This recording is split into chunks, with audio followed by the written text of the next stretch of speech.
Hi, thank you for stopping by my channel. My name is Denise, and today I'm going to be talking about how I get inspired and prepare when I want to color in this coloring book. It's called To the Ends of the Earth and Back Again, and it's illustrated by Good Wives and Warriors. And this is, the claim to fame is it's the longest coloring book in the world. It is 17 feet long. And I know that a few colorists have this coloring book, and they've made comments about feeling really intimidated when they go to color something in it, and so they end up kind of avoiding it. So I wanted to just discuss what I do when I'm inspired to color in this coloring book, and how do I prepare for it. So let me just open this up. For some of you, you'll be familiar with it. And with this coloring book, you turn it sideways like this. You open it up. The cover is kind of a soft cover. It's easy to fold back, so I definitely do that. So I fold it back, and then I just set it down. Now, the first page I completed a month ago, and it took me a long time to complete it. Not gonna lie, this probably took me a week to complete this page. But that's because it is a very intricate illustration. And I think that's why some people feel like, oh no, I don't know how to approach this page. It's kind of intimidating. It's actually even more intimidating in some ways than some of the Kirby books and, some other really intricate type of illustrations. Let me just fold this over here. I'm going to show you actually the page that we're going to talk about and currently what I'm working on. So this is really page 2 and 3 of this coloring book.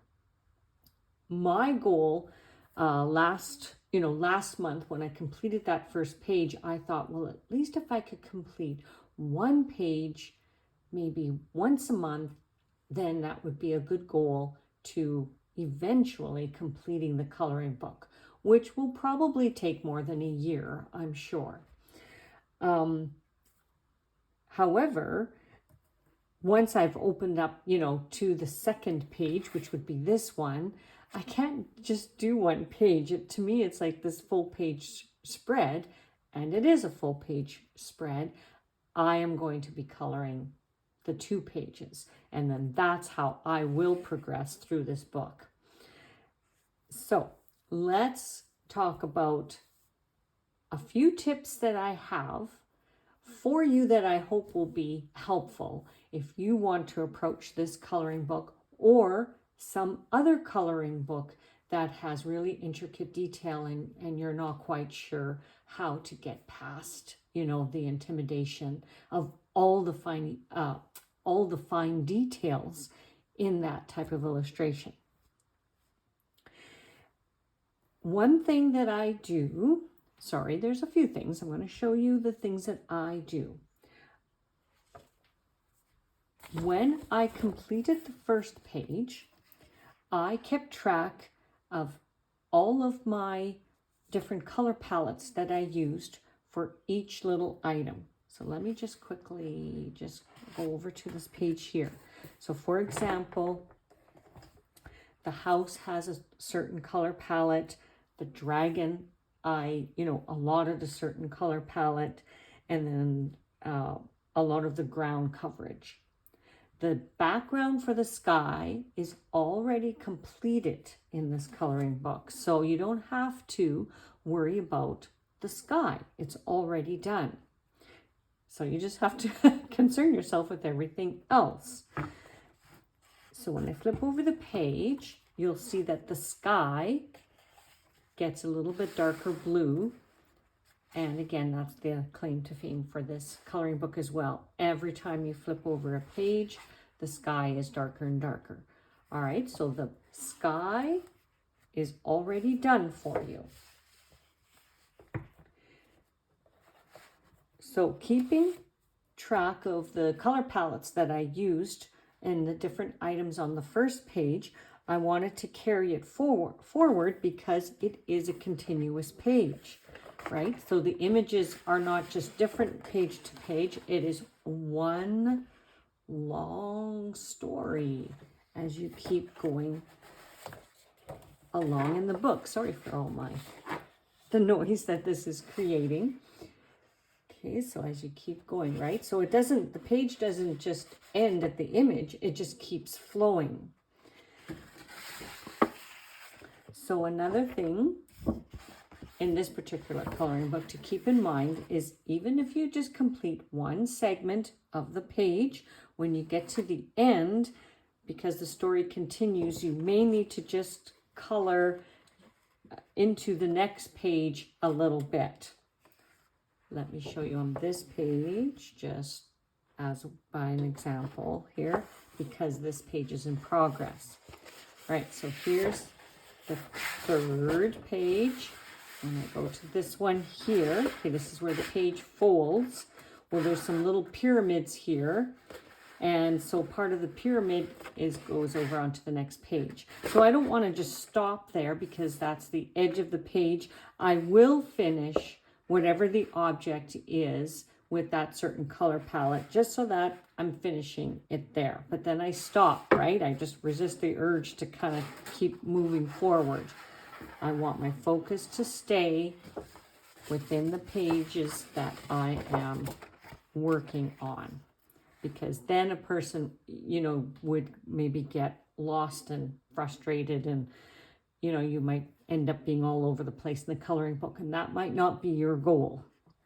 And it certainly isn't mine. My goal is to stay in order and follow the story and keep going. So my planning pages, I write everything down. You don't need to get this particular planning page, but this is one that I found off of Pencil Passion Designs on Etsy. I'll put that link in the description box below in case you are interested in getting this particular coloring page planner. Otherwise, you can just sort of create your own. The idea is to have a space where you can, you know, sort of quickly decide what kind of colors you want to put together. And then in these pages here, what I do is I actually write down, okay, so for the ground, these are the colors that I'm going to keep using, and then so on. Okay, so I don't want to spend too much time talking about this. Just wanted to show you that's one of the tips that I recommend when you're approaching this page. Then you'll keep these pages as you go along, so that you always have your reference point every time you come back to the coloring book and want to continue on. You don't have to guess, oh, what did I use for the grass? What did I use for those trees? You'll have it written down so that as you move along through the book, you'll always have that. If you're like me and just want to keep that continuity of color moving forward. All right, so coloring pages that you write down and scribble out your color palettes. So I'm just going to put that aside.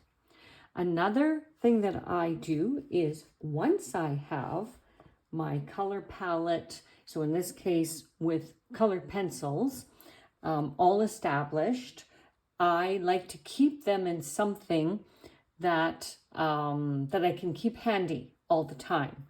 So at the dollar store, I believe it was Dollarama, they have these, they're actually wood canvases. I really like these because of they can serve as a tray. So that's what I use to keep.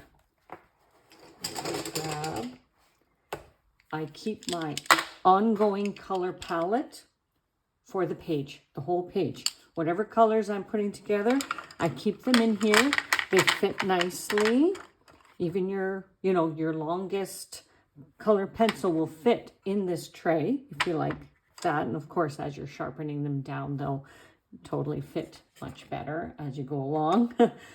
but right, like even your longest, sharpest color pencil will fit in a tray like this. I believe it's probably imperial measure and 8 by 5, I'm thinking. Sorry, I didn't measure it. Also, in the tray, I'll keep my blending pencil and I'll keep a sharpener. And that's what I do when I'm working on this coloring book and to keep track of my color palette.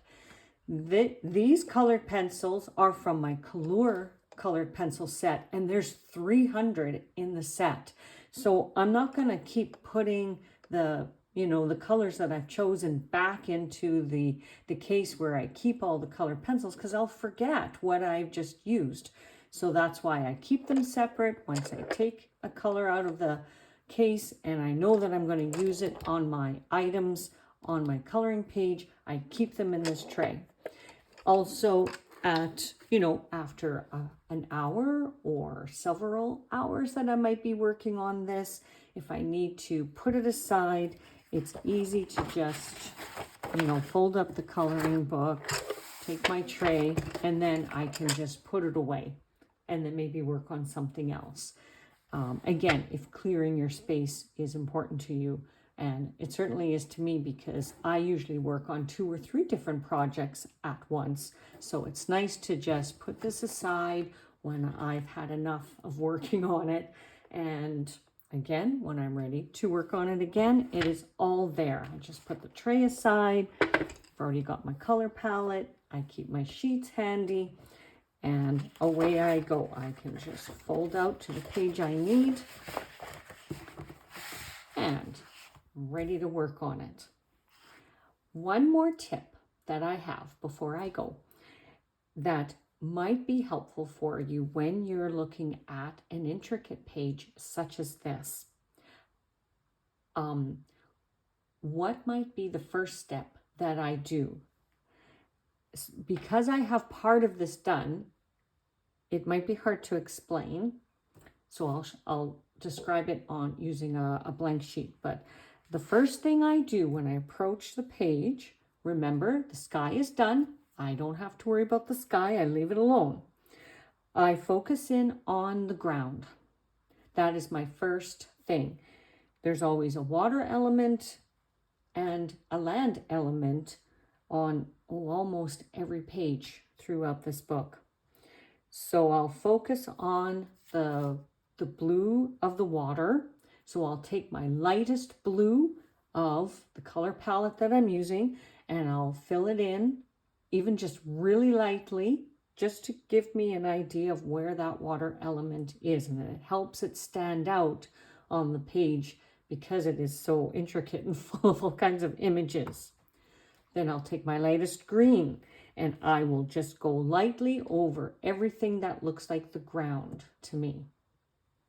And then I always come back and then start the shading and filling in other elements to bring the page alive. So let me just flip this page over to show you. Okay, so right, it looks it's a very busy page. So you might think, well, how do I know where the water meets the land meets the sky? Well, the sky, again, you can see it stands out. So here, there's some fish in the water. All right, so I will just take my lightest blue color and I'll fill that in. And there's, what I think is ground. And I'll just take the lightest green. And then there's a bit of a water element too. Sometimes you just have to make a decision where you think water and land actually is, because sometimes it does look confusing. So sometimes you just have to call it and run with it.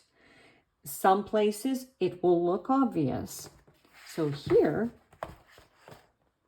where the water, I have the sea creature here in the water. There's a bit of a waterfall here, and I used some Stickles already. I just sort of added some Stickles, even though I'm not finished the page. But when I know I'm going to put it away for a while, I might add my stickle details or other glittery details because I have to let it dry anyway. So that's a good time to add embellishments like that need to dry if you've sort of done for the day and you want to put it aside. What else can I tell you? Oh, yes. Another thing that might help you when you're looking at the whole page overall, so as not to feel defeated or wondering what the heck you're going to do for all of these tiny little elements, you know, right? There's different animals and buildings and ships, everything all together. What I do is I kind of use the rule of 3. And the example is right here, where I decided to color this wolf. The color palette is grays, light grays, and a silver gray. So once I've got that, you know, color palette all together, right, because I'll have it in my tray, then I'll look across the page and see if there's something else that I can use that same color palette. So in this case, there's a building on the back of the this stag here. There's like a little building. The color palette is the same as the wolf. And you don't maybe notice it or see it, so it's okay that something is colored the same. And again, it creates balance because you're just using the same color palette for another item. So the rule of 3 that I was mentioning is over here where the pyramids are. The pyramids are the same color as the wolf, as that building, and that. So that helps me establish, you know, little completed areas. And then again, I don't feel too overwhelmed or stuck on, oh, what am I going to color that? What am I going to color that? Why not just choose one color palette and do like 3 items on the page? You could do more. You could do 2 items. Once the whole picture is finished, it's going to look amazing whether it's sort of balanced between the color palettes or not, because it's just the, you know, the nature of this kind of illustration. But I noticed that there is a bit of a balance that is created when I take certain items and use the same color palette.